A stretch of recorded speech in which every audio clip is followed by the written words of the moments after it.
Olá, você sente dores no joelho? No Multifit de hoje, nós vamos falar de uma das causas de dor no joelho, que é a condromalácia patelar. No primeiro bloco, Daiane, o fisioterapeuta César, que é presidente da Sociedade Nacional de Fisioterapia Esportiva do Paraná, discutirão um pouquinho sobre as principais abordagens da fisioterapia e no segundo bloco, eu e César daremos algumas orientações para você que sente dores no joelho.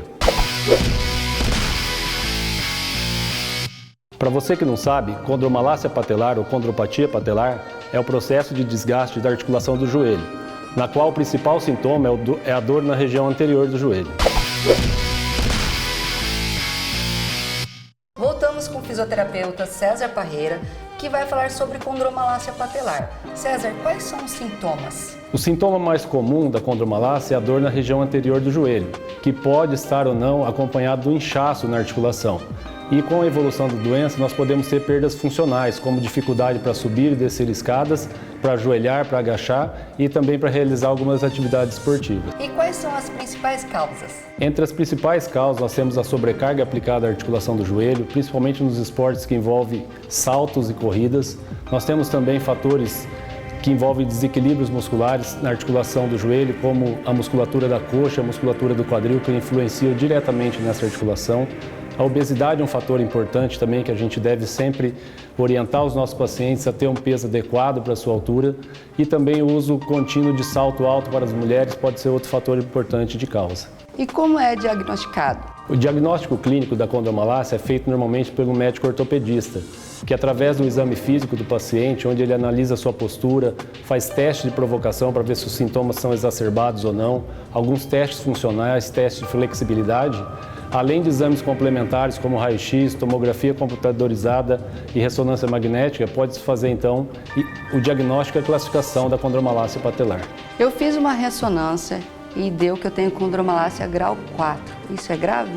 Daiane, infelizmente o seu grau é o pior que a gente tem de condromalácia. Ela é classificada em 4 graus. O primeiro grau, somente as estruturas superficiais da cartilagem são acometidas. Já no segundo grau, onde começam a aparecer normalmente os sintomas, no nível mais profundo da cartilagem já passa a ter acometimento. No terceiro grau, 50% da cartilagem já é acometido pela doença. E no quarto grau, que é o seu, o tecido subcondral, o tecido ósseo que fica abaixo da cartilagem, já fica exposto e aí as dores aumentam, os sintomas aumentam também. E quais são as formas de tratamento? O tratamento é feito através do uso de medicamentos, que podem ser anti-inflamatórios e analgésicos para alívio das dores. Existem também substâncias que ajudam a nutrir a cartilagem, como glicosaminoglicano, condroitina, colágeno tipo 2. Existem também formas de tratamento prescritas pelos ortopedistas, que é feita através de infiltrações intraarticulares de ácido hialurônico. Existe também a possibilidade do tratamento ser realizado através de pequenas cirurgias que visam limpar essa articulação, torná-la um pouco mais regular para diminuir o atrito entre as superfícies articulares, e a fisioterapia também é indicada para tratar essa patologia. É verdade que a condromalácia patelar atinge mais mulheres do que homens? Por quê? Daiane, é verdade. As mulheres são mais acometidas porque as mulheres têm o quadril mais largo e, consequentemente, a angulação do joelho ela fica favorecendo o aparecimento da condromalácia patelar. A tendência das mulheres é ter o joelho valgo, o joelho em X, e isso então é um dos fatores predisponentes para a condromalácia. E as pessoas mais velhas, elas estão mais propensas a desenvolver essa doença? Na verdade, Daiane, os mais jovens são mais propensos. Indivíduos com menos de 18 anos que praticam esportes de alto impacto têm mais propensão a desenvolver essa patologia.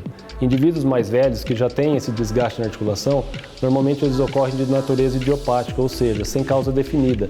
E isso faz com que a articulação se desgaste mais como um todo, e não somente na articulação entre a patela e o fêmur. E quem tem condromalácia patelar não pode fazer musculação? Não é só importante, como essa pessoa deve fazer exercício de musculação, ou de qualquer outra forma de fortalecimento muscular. Porque a única maneira de tornar essa articulação mais protegida é através do reequilíbrio muscular. Então, além de fortalecer, nós devemos alongar a musculatura necessária, buscando sempre o reequilíbrio muscular nessas pessoas. E a corrida é permitido? A corrida ela pode ser ou não permitida, vai depender do estágio da doença e da condição do indivíduo. Se ele estiver assintomático e não desenvolver os sintomas praticando essa modalidade esportiva, é possível que ele possa praticá-la.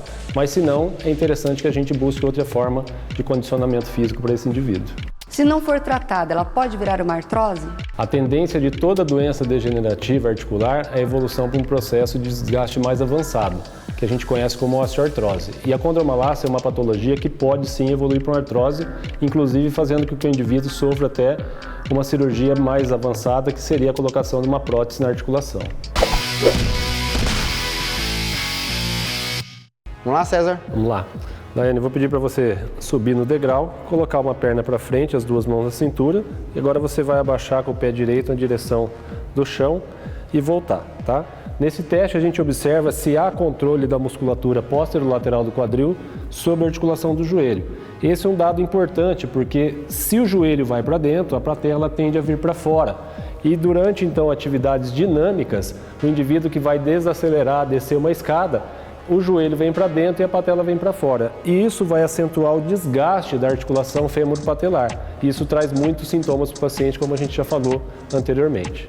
Que seria o valgo dinâmico? Esse é o famoso valgo dinâmico. O segundo teste é o overhead squat, ou seja, o agachamento com a barra acima da cabeça. Nesse teste, Dani, eu vou pedir para você segurar essa barra com os braços esticados acima da cabeça. Vou deixar os pés paralelos na largura do quadril. Eu vou pedir para você agachar até 90 graus. O que nós vamos observar? O alinhamento do joelho. Nós vamos observar se o joelho não passa para frente da linha da ponta do pé e também a relação da inclinação do tronco com a inclinação da perna dela nesse teste, para a gente poder prescrever depois uma melhor forma de tratar essa patologia. Isso, mais uma vez, um pouquinho mais. Isso. A gente observa nesse teste que a Daiane tem um bom padrão de agachamento. Isso favorece para a gente para poder tratar usando exercício de cadeia cinética fechada, ou seja, com a extremidade da perna apoiada no solo ou no equipamento como o leg press, por exemplo. Dando sequência, vamos às orientações do exercício físico. Então, a Daiane é uma pessoa que possui dor anterior no joelho. Então, alguns detalhezinhos que facilitam aí no dia a dia. Como vimos anteriormente, as pessoas que possuem o valgo dinâmico, esse joelho em X durante o movimento, elas possuem mais chances de obter a dor anterior no joelho. Então o mecanismo, uma forma muito simples de atenuar esse mecanismo é justamente utilizando uma mini band. Então a Daiane vai colocar a mini band logo abaixo dos joelhos. Isso. Vai afastar as pernas, pode afastar um pouquinho mais, e vai realizar um movimento de agachamento natural dela. E em relação à amplitude, a gente sempre coloca que a amplitude mais interessante, uma vez que não existe um dado normativo, ou seja, agacha até 90 graus ou 60 graus, é justamente ela agachar até uma amplitude que ela não sinta dor, tá? Então, de forma assintomática, realizar o movimento. Esse elastiquinho, ele ajuda no quê? A criar um mecanismo para ela manter esse joelho alinhado. Então, alinhado em relação ao tornozelo, joelho e quadril. Reparem que o movimento dela, ela está bem estabilizado, sem esse joelho rotacionando ou no mecanismo de X. Faça 2 repetições em X para a gente ver. Olha lá. Isso. Esse mecanismo é o valgo dinâmico, ou seja, durante o exercício em cadeia cinética fechada. Um outro ponto que a gente pode também dar de orientação, pode tirar o elástico agora. Isso, seria durante o movimento de afundo. Então você vai fazer um agachamento, é uma variação do agachamento. Posicionou os pés, pode realizar o movimento natural e aí eu vou dando as orientações. Pode fazer o movimento de afundo. Isso. Então está fazendo um agachamento com uma perna na frente e outra perna atrás. Pode deixar a mão aqui do lado do corpo só para conseguir mostrar aqui. Isso. A aplicação de força, muito mais interessante aplicar a força no calcanhar, ou seja, diminui um pouco essa aplicação antepé, tá? Que ajuda aqui no mecanismo também de impacto na região do joelho. Em relação à amplitude, novamente, não precisa relar o joelho lá no chão, pode agachar um pouquinho, isso, e voltar. Perfeito. Se nessa amplitude ela estiver sentindo dor, pode agachar um pouquinho mais tentando aí sempre um movimento ausente de dor. Beleza?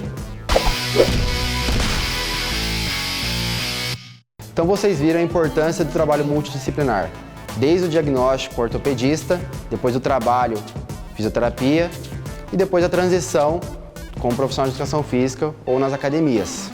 Isso mesmo, e o Multifit fica por aqui. A gente agradece a participação do fisioterapeuta César Parreira aqui no nosso programa. Pelas excelentes explanações e até o próximo Multifit. Tchau!